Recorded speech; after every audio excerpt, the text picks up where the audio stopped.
Magandang umaga po sa inyong lahat mga kapatid kay Kristo Jesus. Isa na naman pong pagkakataon ang binigay sa atin ng Panginoon upang tayo po ay makapakinig ng kanyang salita patungkol po sa mga talinghaga na nakasaad po sa banal na kasulatan.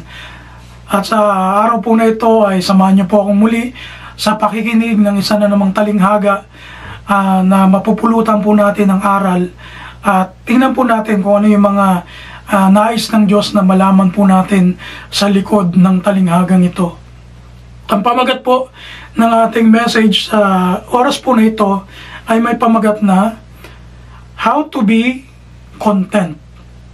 At ito po ay may kaugnayan sa talinghaga patungkol po sa mayamang hangal na mababasa po natin sa aklat po ng Lucas, Kapitulo 12. Ganito po ang nasasaad. At sinabi sa kanya ng isa sa karamihan, Guro, iutos mo sa aking kapatid na bahaginan ako ng mana. Datapot sinabi niya sa kanya, Lalaki, sino ang gumawa sa aking hukom o tagapamahagi sa inyo?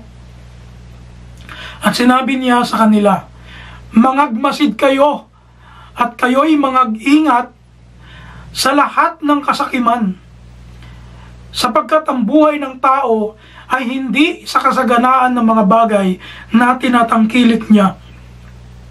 At nagsaysay siya sa kanila ng isang talinghaga na sinasabi, Ang lupa ng isang taong mayaman ay namumunga ng sagana, at iniisip niya sa sarili na sinasabi, Ano ang gagawin ko sapagkat wala akong mapaglalagyan ng aking mga inaning bunga? At sinabi niya, Ito ang gagawin ko. Igigiba ko ang aking mga bangan at gagawa ako ng lalong malalaki. At doon ko ilalagay ang lahat ng aking butil at aking mga pag-aari. At sasabihin ko sa aking kaluluwa, marami ka ng pag-aaring nakakamalig para sa maraming taon. Magpahingalay ka, kumain ka, uminom ka, matuwa ka.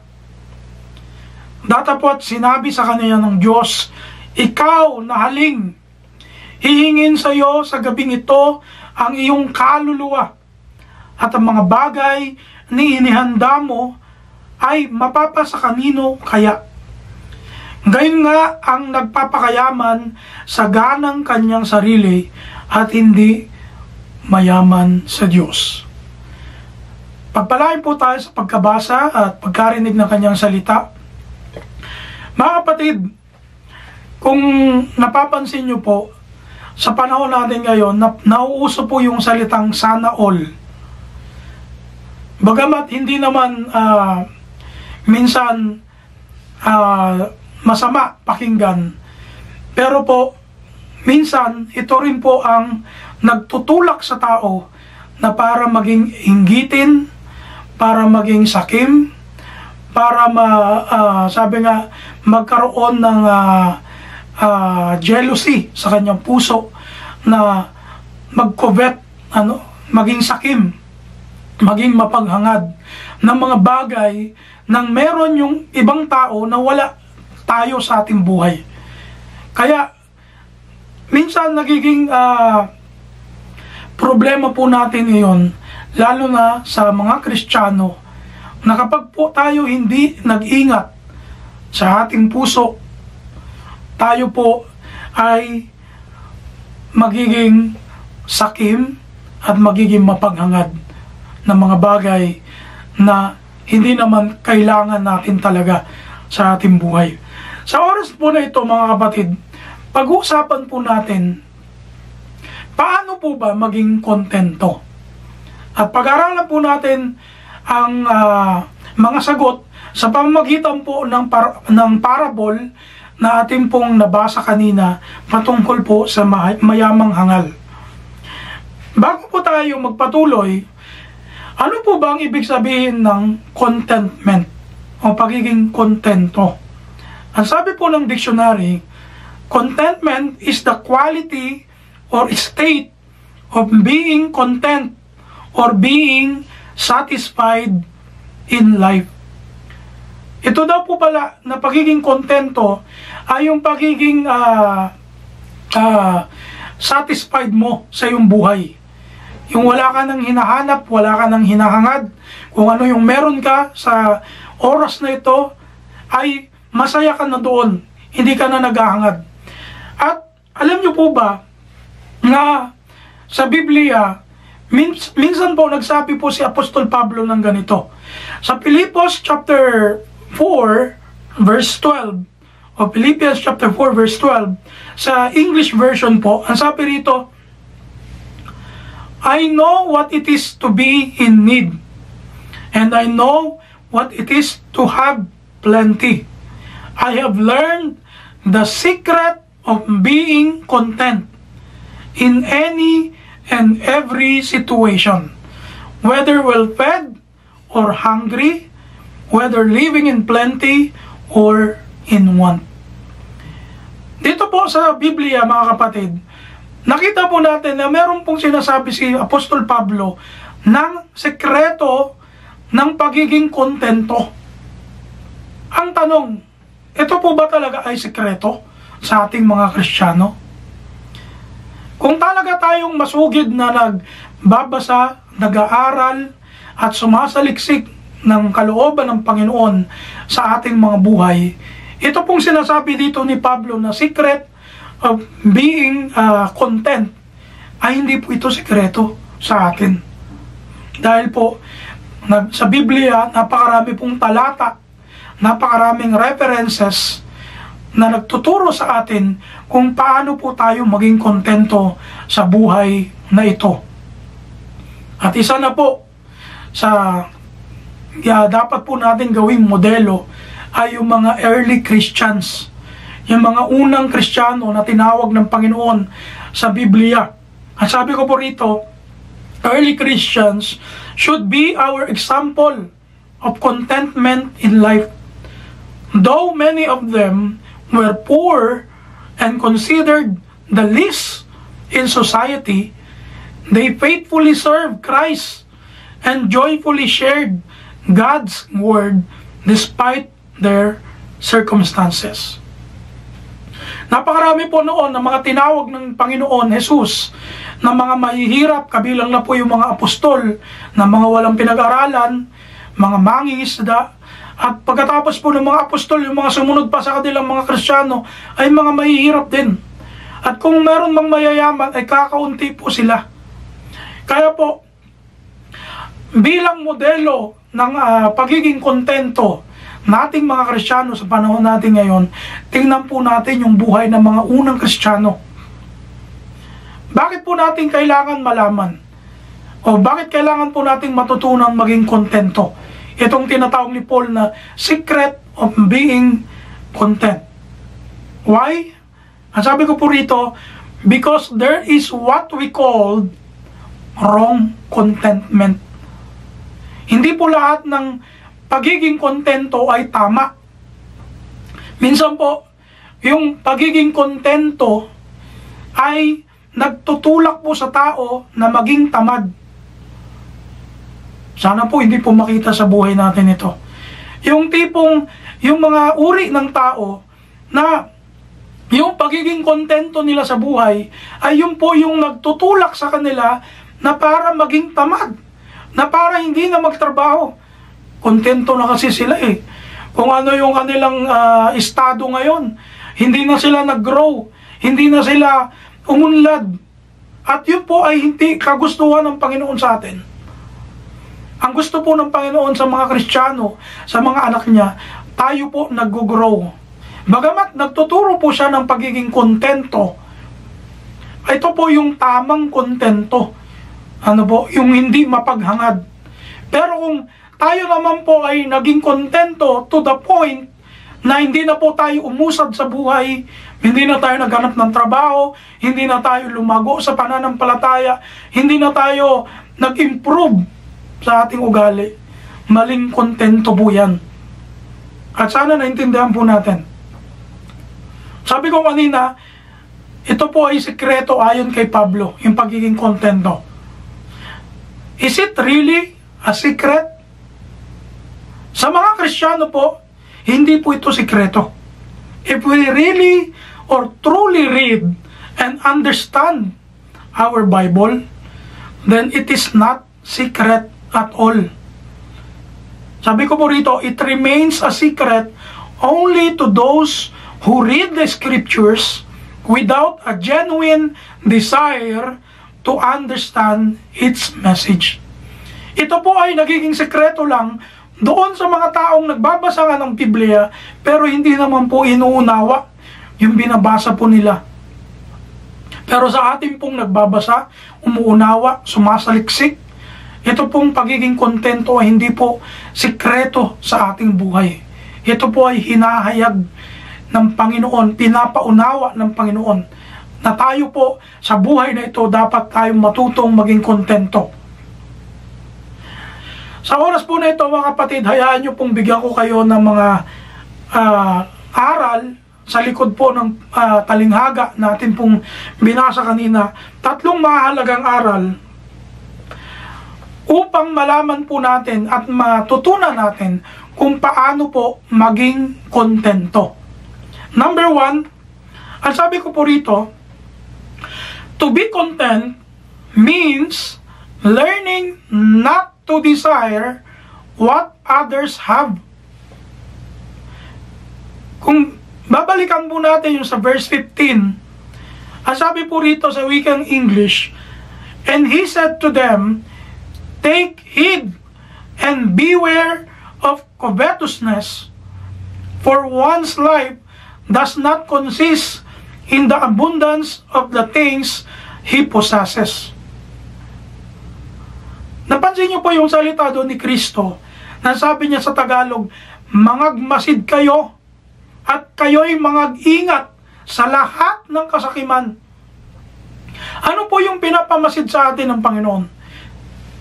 Ito po yung mga tao sa paligid natin, na kung saan karamihan po kasi sa tao, lalo na yung hindi pa nakakakilala sa Diyos, yung mga walang Diyos sa buhay, ito po yung kanilang normal na ugali.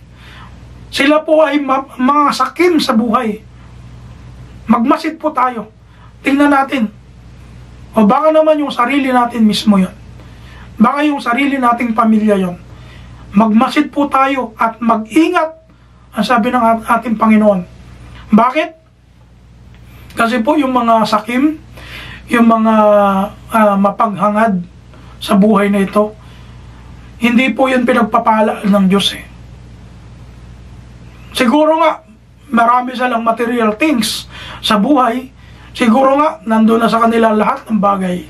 Pero, meron kasi pong sinasabi dito ang Panginoon, mamaya, babasahin natin doon sa last verse, na mayaman sila sa sarili nila, pero hindi sila mayaman sa Diyos. Magkaiba po yung yaman sa sarili at yaman na galing sa Diyos. At tingnan po natin yung sarili natin.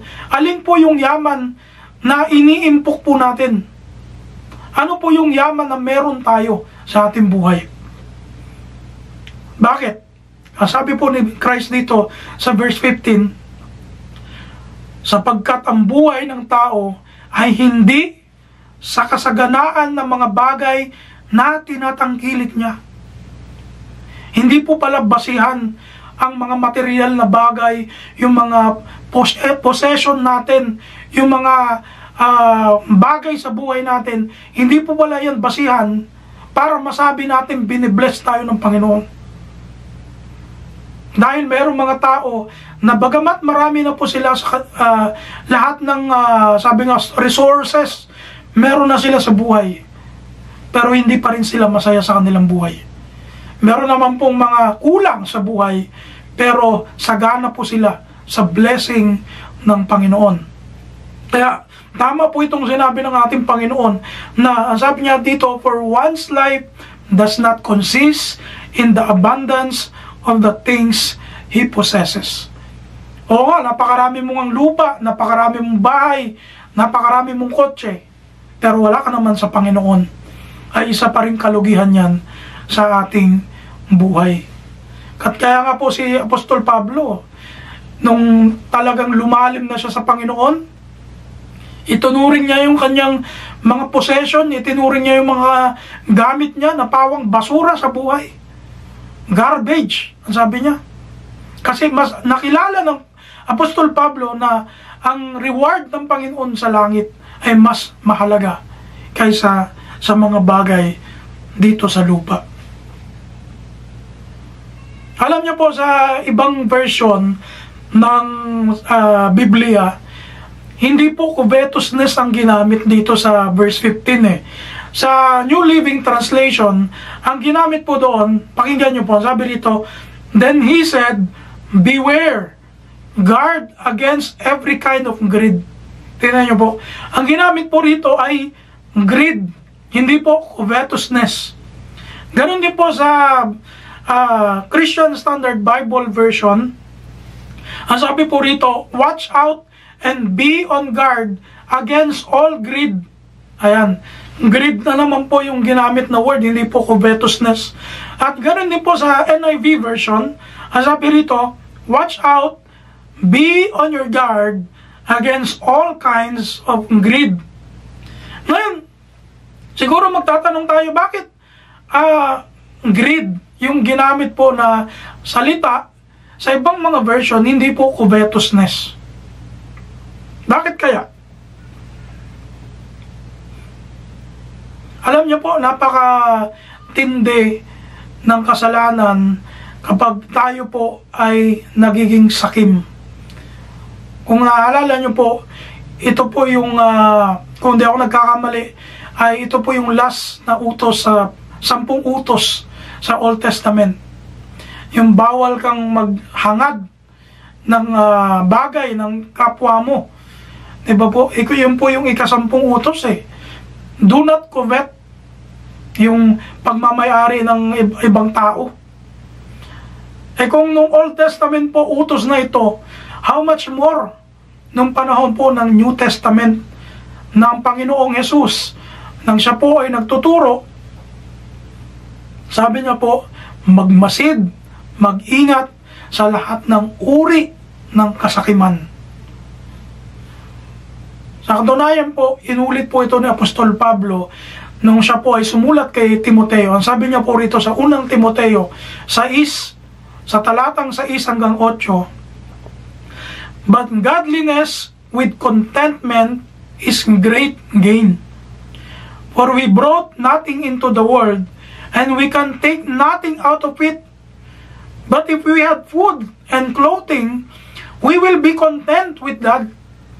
Ang sabi niya po sa Tagalog, datapwat ang kabanalan na may kasiyahan ay malaking kapakinabangan, sapagkat wala tayong dinalang anuman sa sanlibutan at wala rin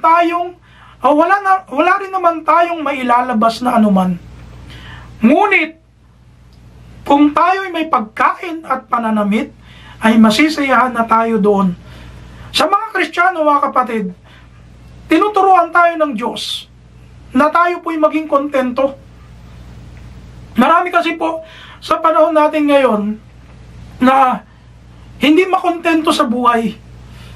At hindi na nga makontento, naghahangad pa ng mga bagay na nakikita nila doon sa ibang tao, doon sa kanilang mga kapatid, doon sa kanilang mga kamag-anak, kaya nagkakaroon ng mga inggitan. At yun po ang bawal sa atin ng Diyos. Kanina tinanong ko po, bakit magkaiba yung version ng ibang version ng Bible? Kasi yung iba ginamit po yung salitang greed, at yung iba ginamit po yung salitang covetousness. Ano po ba yung pagkakaiba? At ano po yung pagkakaroon ng relationship nitong dalawang words po na ito? Sabi po ng dictionary, ang salita pong covet ay strongly desire or intense desire something that belongs to someone else. For example po, sabi ko rito, wanting a specific thing a co-worker wears because you like the way it looks. Halimbawa, nakakita ka ng bagay, halimbawa, relo, o sapatos, o damit ng ibang tao, At inisip mo na ikaw rin sana may ganong gamit, ano? Ayun po ay nahuhulog sa ugali po na sinasabi nga natin na covetousness o yung pagiging sakim. Yung gusto mo, meron ka namang damit, meron ka namang sapatos, meron ka namang relo, pero mas nakita mong mas maganda yung damit, sapatos, relo nung kaibigan mo, nung kakilala mo, gusto mo, ikaw rin may ganon. O mas gusto, minsan, mas gusto natin na mas mahigitan pa natin yung mga bagay na yon na nakikita natin sa ibang tao. At doon po, sumisipol sa ating puso yung pagiging mainggitin. Yun po yung salitang covet. Ngayon, sa kabilang banda, ang pagiging greed naman po, ang sabi ko po rito, greed means an excessive desire to accumulate as much as possible to a degree of excess. Ito naman pong greed ay yung mga tipong tao, ang sabi ko nga dito, example, a business owner who works relentlessly to make more money even when they are already wealthy. Ito po yung mga tipo ng tao na meron na sila ng mga bagay na yon, pero gusto pa rin nila na mas marami po sila. Mas marami pa silang possession, mas marami pa silang pera, mas marami po silang mga bagay na hindi na nila kailangan sa buhay nila. Ito po yung greed. Nakikita po ba natin sa ating mga sarili ang mga ugali na katulad po nito? At kung nakikita po natin, patayin na po natin. Tanggalin po natin sa buhay natin. Kung ang sinungaling ay kapatid ng magnanakaw, ang covetousness ay pinsan ng greediness. Why? Kasi po magka-relasyon tong dalawang ito. Sabi ko nga po rito, covetousness and greed are closely related because both come from a discontent heart that always wants more. Ito pong dalawang ito, iisa lang po sila ng desire. Iisa lang po sila ng uri ng puso. At yung puso po na yun ay yung hindi makontentong puso. Alam nyo po sa Biblia kung sino po ang number 1 na example ng hindi makontento? Si Satanas. Ang sabi po rito sa aklat po ni Isaias 14, talatang 12 hanggang 14, ano't nahulog ka mula sa langit o tala sa umaga, anak ng umaga, paanong ikaw ay lumagpak sa lupa, ikaw na siyang nagpahina sa mga bansa, at sinabi mo sa iyong sarili, ako'y sasampa sa langit, aking itataas ang aking luklukan sa itaas ng mga bituin ng Diyos, at ako'y uupo sa bundok ng kapisanan sa mga kaduliduluang bahagi ng hilagaan. Ako'y sasampa sa itaas ng mga kaitaasan ng mga alapaap.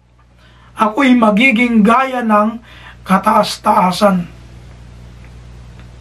Tingnan niyo po. Kaya ito po yung dahilan kung bakit binagsak ng Diyos si Satanas. Dahil po maliban sa pagiging pride niya, naging greed din po siya. Naging sakim. Naging sakim po siya sa kapangyarihan. Gusto niya, mahigitan niya pa o maging pantay siya doon sa Diyos. Mag-ingat po tayo. Kung gusto po nating matuto na maging kontento sa buhay, matuto muna po tayo na huwag maging sakim. Matuto po tayo na maging sabi nga mag-desire ng mga bagay na hindi dito sa lupa kundi sa langit. Ang sabi nga po dito ni Saint Augustine, isa pong kilalang bishop ng church, you have made us for yourself, O Lord, and our heart is restless until it finds its rest in you. Magiging kontento lang po tayo dito sa buhay na ito kapag natutunan po natin na ang tunay na pagiging kontento ay nakabatay sa tinuturo ng ating Panginoon, itinuturo ng salita ng Diyos. Kapag lalo po natin nakikilala si Kristo sa buhay po natin, doon po tayo matututo maging kontento. Sabi po ni Apostol Pablo sa aklat po ng Colosas chapter 3 verse 5, ano daw po yung dapat natin gawin sa ugaling sakim?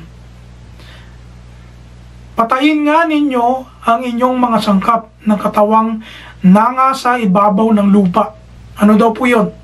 Pakikiapid, karumihan, masasamang pita, masasamang nasa, at kasakiman na iyay pagsamba sa mga Diyos-Diyosan.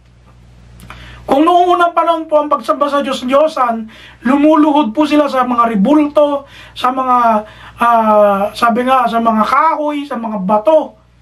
Sa panahon pong Kristiyano, ang pagiging sakim ay ito po ay pagsamba sa Diyos-Diyosan. Hindi po sinabing katulad ng pagsamba sa Diyos-Diyosan, kundi ang sabi po rito ni Pablo, ang kasakiman ay iyay pagsamba sa mga Diyos-Diyosan. Baka iniisip po natin, ang pagsamba lang sa Diyos-Diyosan, yung mga pagluhod-luhod sa ribulto, sa mga gawa ng tao, na mga estatwa. Hindi po yun. Sa panahong Kristiyano, ang pagsamba sa Diyos-Diyosan ay yung pakikiapid, karumihan, masasamang pita, masasamang nasa, at kasakiman. Mag-ingat po tayo dito, mga kapatid. At tanungin po natin ang ating sarili. What is the desire of your heart? What is the desire of our heart? Remember that God knows everything in our hearts. Sabi po sa Hebrews chapter 4 verse 13, wala pong natatago. Lahat po lantad sa paningin ng Diyos. Kahit po yung kaloob-looban ng puso natin. Ito po bang puso natin sakim? Ito po bang puso natin mapaghangad? Para po tayo matuto maging kontento, turuan natin ang ating puso na huwag nating hangarin ang mga bagay na wala tayo, na meron sa iba. Pangalawang bagay, mga kapatid, para tayo maging kontento, ang sabi ko po rito, to be content means learning not to store treasures on earth. Kung babasahin po natin uli yung verse 17 hanggang 18 kanina, ang sabi po rito sa English, and he thought within himself, saying, what shall I do? Since I have no room to store my crops. So he said, I will do this. I will pull down my barns and build greater, and there I will store all my crops and my goods. Alam niyo po, sa talata lang na ito, na 2 talata, mapapansin natin yung salita ng taong nagsasalita, itong mayamang hangal, yung puro ako. At binilang ko po ito nasa 10 beses na sinabi niyang ako, I, himself, my, puro siya. Napansin niyo po yung salita, within himself, saying, what shall I do since I have no room to store my crops? So he said, I will do this. I will pull down my barns and build greater, and there I will store all my crops and my goods. Alam niyo po, tayong mga Kristiyano, tinuturuan ng Diyos na huwag mag-impok ng mga bagay dito sa lupa. Isa po nagiging dahilan ng tao, nagiging sakim, nagiging mapanghangad kapag nakapokus po siya sa sarili niya. Nagiging self-centered. At nakakalungkot dahil mayroon pong mga Kristiyano, may mga tao, tingnan po natin yung sarili natin, baka kabilang po tayo dito, na mas inuuna po nila yung sarili nila, mas minamahal nila yung sarili nila kaysa sa ibang tao. Alam niyo po, halugugin man natin ang Biblia, wala pong inutos sa Biblia na love yourself first. Walang ganun po. Slogan po yan ng mundo. Motto po yan ng mundo. Love yourself first. Diba? Kaya nga po yung mga tao ngayon yun po yung ginagawa. Nakakalimutan na po nilang maging tao. Maging kapwa-tao dahil ang inuuna po nila lagi yung kanilang sarili. I, myself. Diba? I, me, and myself. Yun po yung kanilang slogan sa buhay. Yun po yung kanilang motto sa buhay. At yun po yung nakakalungkot. Ang sabi po ng Panginoong Hesus sa Mateo 6, talatang 19 hanggang 21, wag, hintayin niyo po yung salitang wag, wag kayong magtipon ng mga kayamanan sa lupa na dito'y sumisira ang tanga at ang kalawang. At dito'y nanguhukay at nagsisipagnakaw ang mga magnanakaw. Kundi, magtipon kayo ng mga kayamanan sa langit na dooy hindi sumisira kahit ang tanga, kahit ang kalawang, at dooy hindi nanguhukay at hindi nagsisipagnakaw ang mga magnanakaw. Sapagkat kung saan naroon ang inyong kayamanan, doon naman duroon ang inyong puso. Alam niyo po, para po tayo maging kontento, para matutunan natin maging kontento sa buhay na ito, huwag po tayong mag-impok ng mga bagay dito sa lupa. Huwag po tayong sabi nga mag-save ng kung ano-ano dito. Yun po yung nakakalungkot sa mga mayayaman kasi akala po nila the more na mas marami po silang bagay dito sa lupa, mas lalo po silang magiging komportable. Sa katunayan, ito pong mayayaman na ito, karamihan sa kanila, mayaman na sila pero hindi pa rin sila kontento sa kanilang kayamanan. Tama po yung sinasabi ni Haring Solomon nung sinabi niya po sa Ecclesiastes Kapitulo 5, talatang 10 hanggang 12, pakinggan niyo po ito. Siyang umiibig sa pilak ay hindi masisiyahan sa pilak, o siya mang umiibig sa kasaganaan ng pakinabang, ito man ay walang kabuluhan. Pagka ang mga pag-aari ay nagsisidami, ay nagsisidami silang nagsisikain ng mga yaon. At anong pakinabang mayroon ang may-ari niyaon, kundi ang mamasdan ng kanyang mga mata. Ang tulog ng manggagawang tao ay mahimbing, maging siya'y kumain ng kaunti o marami. Ngunit ang kasaganaan ng yaman ay hindi magpapatulog sa kanya. Tingnan niyo po ito mga kapatid.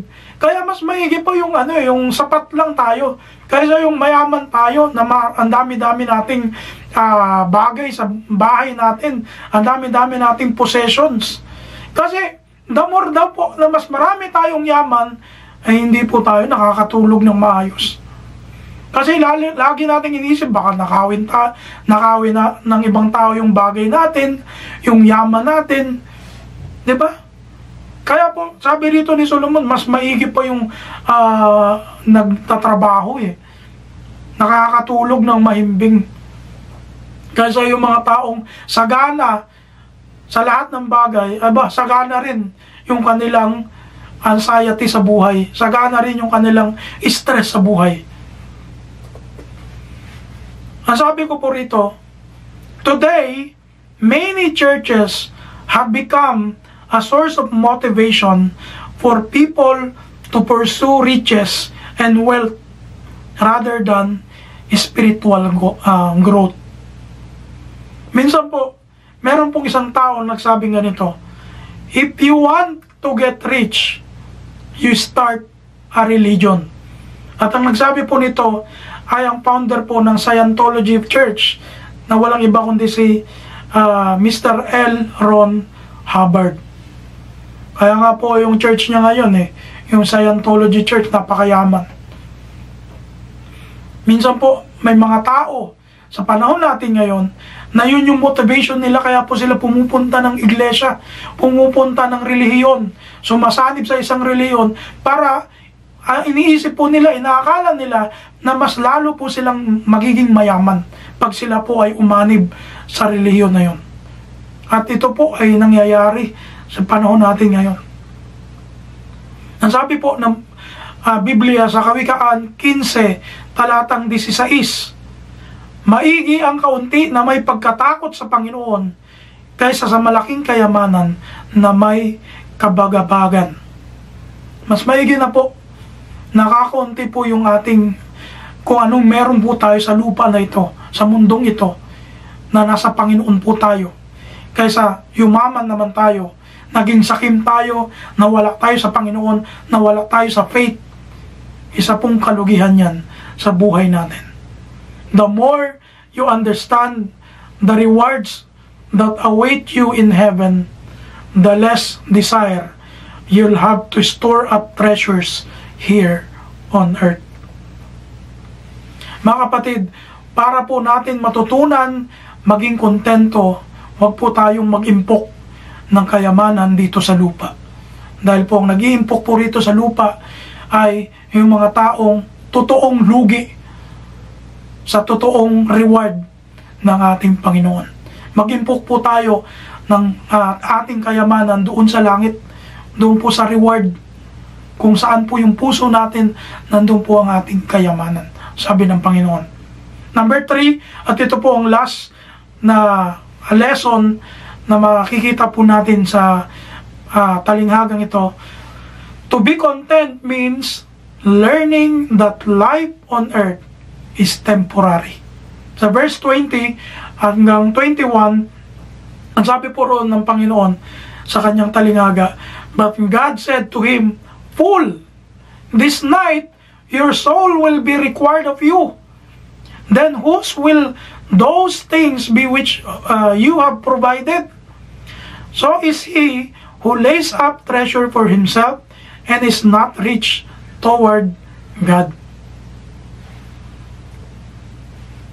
Alam niyo po, napakarami sa panahon natin ngayon na mayayaman, ang hindi po sila naniniwala. Hindi po sila naniniwala sa ikalawang buhay. Kaya po, lagi po silang store ng store, lagi po silang impok ng impok dito sa lupa. Pero tandaan po natin, according po doon sa talinghaga, makikita natin na ang buhay po dito sa lupa ay temporary. Ang buhay po dito sa lupa ay natatapos. Ang sabi nga po rito sa aklat po ng James chapter 4 verse 13 hanggang 16, pakinggan nyo po sa wikang English. Come now, you who say, today or tomorrow we will go to such and such a city, spend the year there, buy and sell, and make a profit. Whereas you do not know what will happen tomorrow, for what is your life? It is even a vapor that appears for a little time and then vanishes away. Instead, you ought to say, if the Lord wills, we shall live and do this or that. But now you boast in your arrogance, all such boasting is evil. Sa Tagalog po mga kapatid, sa simpleng paliwanag dito, ang sabi po ni San Santiago ay kung tayo daw po ay pupunta sa isang lugar o kung pupunta po tayo, may gagawin tayo sa isang pagkakataon ng buhay natin, sabihin natin kung ano ang kalooban ng Diyos, kung luloobin ng Diyos. Kaya nga pagdating po sa pananalangin, dapat sinasabi po natin kung kalooban mo o Panginoon, kung luloobin mo o Diyos. Dapat ganun po tayo manalangin. Hindi yung parang nagyayabang na tayo na parang alam na natin kung ano mangyayari sa ating hinaharap. Na parang alam na natin kung ano mangyayari bukas. Paano kung ngayong gabi mamatay na tayo? Katulad po doon sa hangal na yon. Ang sabi ng Panginoon, hangal, ngayong gabi ay kukunin na ang iyong buhay. Huwag po tayong pabigla-bigla sa ating mga sinasabi. Huwag tayong pabigla-bigla sa mga plano natin sa buhay. Lagi po nating isinaalang-alang ang Diyos sa lahat po ng plano natin. Dahil po ang buhay natin dito sa lupa ay parang hamog, parang usok. Sabi dito ni Santiago, it's like a vapor. Diba yung vapor? Yung usok, bigla na lang nawawala. Ganun po ang buhay natin. Sa katunayan, ang sabi nga po ni Apostol Pedro sa unang Pedro 1, talatang 24, sapagkat ang lahat ng laman ay gaya ng damo at ang lahat ng kanyang karangalan ay gaya ng bulaklak ng damo. Ang damoy natutuyo at ang bulaklak ay nalalanta. Ganun po kaikli ang buhay natin dito sa lupa. Kaya po, para po tayo maging kontento, isip-isipin po natin na ang buhay po rito sa lupa napaka-ikli, napaka-short. Ang sabi nga, life is too short. Kaya po, pag ito po ang na-realize natin sa ating buhay, ito po yung magtutulak sa atin, maging kontento sa lahat ng bagay. Ang sabi po sa Hebreo 9, talatang 27, at kung paanong itinakda sa mga tao ang mamatay na minsan, at pagkatapos nito ay ang paghuhukom. Lahat po ng tao mamamatay. Lahat po tayo mamamatay. Dadaan po tayo sa tinatawag po na kamatayan. Kaya kung nakikita po natin ang ating sarili at naniniwala po tayo sa bagay na ito na sinasabi po sa Hebreo 9 na itinakda sa tao ang minsang mamatay. Ito po ang magtutulak sa atin para maging kontento kung anong meron tayo sa buhay natin ngayon. Kung wala tayo ng bagay na yon, huwag po nating hangarin. Dahil ang kalooban ng Panginoon ang dapat masunod sa buhay natin. Ang sabi po ni Solomon sa Ecclesiastes 5, talatang 15, kung paanong siya'y lumabas sa bahay bata ng kanyang ina, hubad na yayaon siyang uli na gaya ng siya'y dumating, at hindi magdadala ng anuman sa kanyang nagawa, na kanyang madadala sa kanyang kamay. Tama po ito. Sinabi rin po ito ni Job nung siya po ay i-challenge ng Panginoon. Ang sabi niya, hubad akong lumabas sa bahay bata ng aking ina, at sabi niya, mamamatay din akong hubad. Ganon din po tayo. Dapat ganito po yung prinsipyo natin. Hindi, huwag tayong gumaya dun sa mga tao, lalo na sa mga bilyonaryo sa panahon natin ngayon. Alam nyo, karamihan sa mga bilyonaryo hindi naniniwala sa Diyos. Kaya impok po sila ng impok dito ng kayamanan nila sa lupa. Hindi sila naniniwala sa Diyos At wala silang pakialam kung ano yung magiging buhay nila sa kabilang buhay. Dahil akala nila, yung buhay po nila dito lang sa lupa. Yun po yung nakakalungkot. Kaya, tandaan po natin, ang sabi po sa unang Timoteo 6:7, for we brought nothing into this world, and it is certain We can carry nothing out. Yan po yan. Wala po tayong madadala. Pag tayo po namatay, pag tayo po ilalagay na sa hukay, sa lupa, wala po tayong madadala. Ay yung iba nga di ba? Nilalagay pa kung ano-ano yung mga alahas nila doon sa hukay nila sa libingan. Hindi natin madadala po yan. Kahit ilagay pa yan sa kabaong natin. Hindi po yan may sasama natin sa kabilang buhay. Mga kapatid, bilang konklusyon sa ating pong pinag-aralan ngayon, 3 po ang iiwan ko po sa inyo. Number 1, life is not about possessions. Pangalawa, wealth without God is meaningless. At pangatlo, be rich toward God, not just yourself.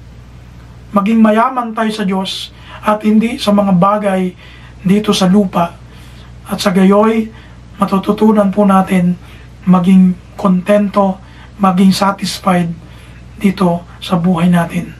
Hanggang sa tayo po ay kunin ng Panginoon sa kanyang pangako na lupa, na pangako sa langit. Maraming salamat mga kapatid sa inyo pong pagsubaybay, sa inyo pong pagpakikinig at pagsama sa akin mga kapatid sa isang aral na binigay po sa atin ng Panginoon.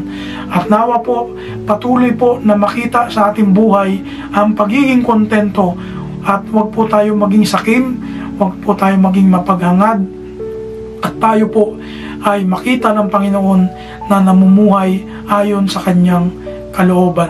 Pagpalain po tayong lahat ng ating Panginoon at nawa makita-kita po tayo sa susunod na linggo na isa na naman pong panibagong aral ang ating pong mapakinggan.